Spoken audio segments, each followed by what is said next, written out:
గోల్డీ నవ్వుతూ ఆ రాయిని తన నోటిలోకి అది తీసుకొని దాన్ని మింగేసింది. మరుక్షణమే తన యొక్క నవ్వు ఆగిపోయింది మరియు తన యొక్క శ్వాస కూడా ఆగిపోయింది. ఇది ఏమవుతుంది నా గొంతులో? గోల్డీ మాయా రాయి అనుకుని నువ్వు మింగావు కదా, అది డూప్లికేట్ రాయి. అది విని మిట్టు ఆశ్చర్యపోయి చిన్మున్ను చూస్తూ ఉంది. నువ్వు చెప్పావని నేను ఆ రాయిని దొంగలించాను.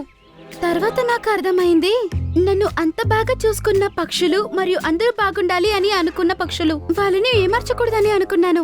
అందుకే అదే రాయిలో ఉన్న ఒక డూప్లికేట్ రాయిని వెతికి నీకిచ్చేశాను. అది విని గోల్డీకి చాలా కోపం వచ్చింది. కానీ దాని గొంతులో రాయి తగులుకుంది. దానివల్ల అది ఏమీ చేయలేకపోయింది.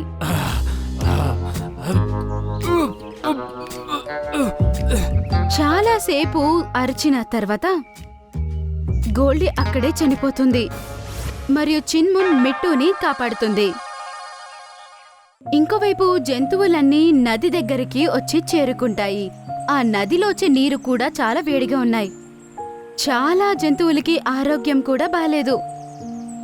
అప్పుడు జంతువులన్నీ మిట్టు మరియు చున్మున్ రావడం చూశాయి మరియు అన్ని చాలా సంతోషించాయి. మిట్టు తన కాళ్ళలో పట్టుకున్న రాయిని ఒక పెద్ద రాయి మీద పెట్టింది.